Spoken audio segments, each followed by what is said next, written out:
All right, so in this video, we're going to solve equations involving fractional expressions, okay? And the denominator is going to contain a variable here, so we need to be on the lookout for extraneous solutions if they occur, all right? So let's look down here at example 1. We're going to work a couple problems.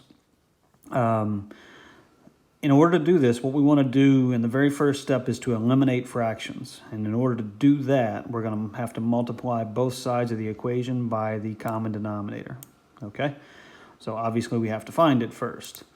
So and when I look at the three terms that are in this equation, okay, I've got a denominator of x, I've got a denominator of x plus 2, and I've got a denominator of 1, okay?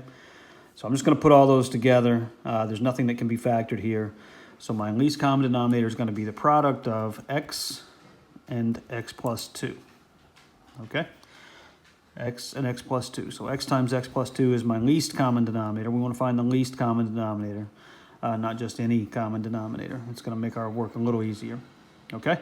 So let's multiply.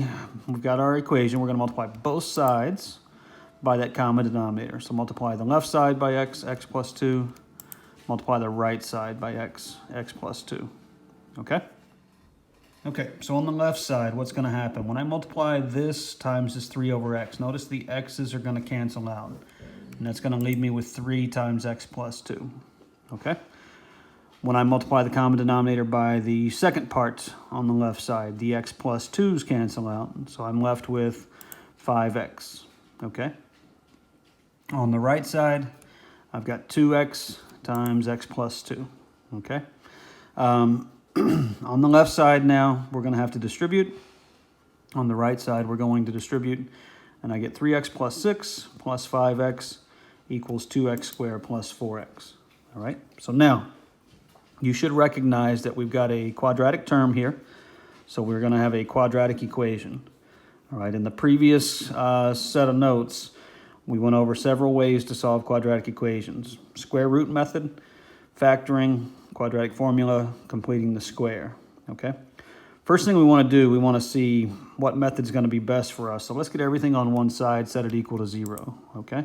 So I'm going to move everything to the right side because my quadratic term is already on the right side and the coefficient is positive. The leading coefficient is positive. I like for my leading coefficient of my x squared term to be positive. So I've got 3x and 5x, so that's 8x on the left side. When I bring it over, it becomes negative. So I've got 4x minus 8x.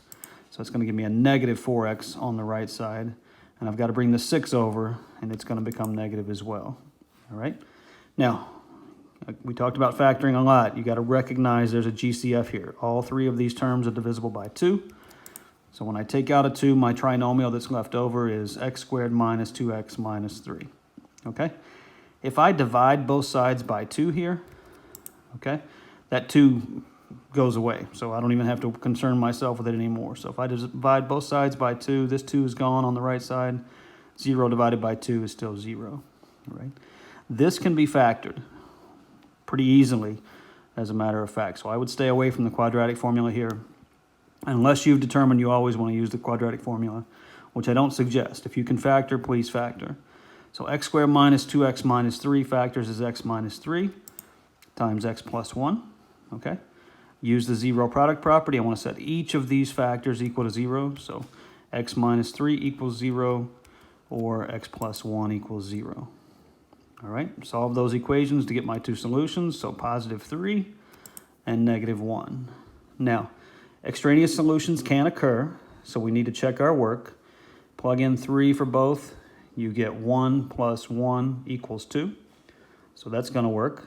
If you plug in negative 1 for both these x's, you get negative 3 plus 5 equals 2. So that's going to work also. So these two solutions are both real solutions of my original equation. So neither of those are extraneous. Okay? All right. Pause the video. Our letter B here is a little bit more complicated. First thing you want to do is find the least common denominator. Multiply both sides by that least common denominator. All your fractions are going to go away when you do that. If you still have fractions when you multiplied by the LCD, you've done something wrong. Okay? You haven't chosen the least common denominator, or you've screwed up when you multiplied. Okay? So give this one a try. Come back and check your work, and we'll be good to go. All right. First thing, I can factor this denominator. This is difference of squares, so I can factor that as x plus 1, x minus 1. Okay? So my least common denominator is going to be x plus 1 times x minus 1. The x minus 1 occurs here. The x plus 1 occurs here, and both those factors occur one time here. So I need each of those factors only one time in my least common denominator. Okay? So we've got our original equation. We want to multiply the left side by our common denominator. We want to multiply the right side by our common denominator. Okay? And again, when we do this, all fractions should be eliminated. That's the purpose of multiplying both sides by the LCD here. Okay? So the x minus 1's on this first one, when I multiply this times the first term, the x minus 1's cancel out, and I'm left with 4 times x plus 1. Okay, when I multiply this by the second term on the left side, notice the x plus 1's cancel out, and I'm left with 2 times x minus 1. On the right side, both of these cancel out, and I'm just left with 35, okay? So we went from a really complicated equation, and in one step, just multiplying by the LCD, we created a very basic linear equation that you learned how to solve, in 7th or 8th grade, okay? So on the left side, I need to distribute a couple times. 4x plus 4 plus 2x minus 2 equals 35. I don't have a quadratic. There's really, this is a very straightforward problem. So 4x plus 2x is 6x. 4 minus 2 is 2. Subtract it to move it to the right side gives me 33. And my solution is 33 over 6. Now, checking this is not easy, okay? When you do all the math over here on the left side, you get something that is equivalent to, I think it's like 106 over 91, something like that. And over here, you're going to get the same, okay? So this is a solution of this equation. Feel free to check by plugging in 33 over 6 here, here, and here.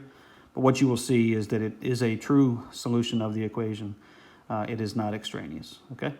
So that's how you solve some pretty basic equations that have fractional expressions where our denominator contains the variable.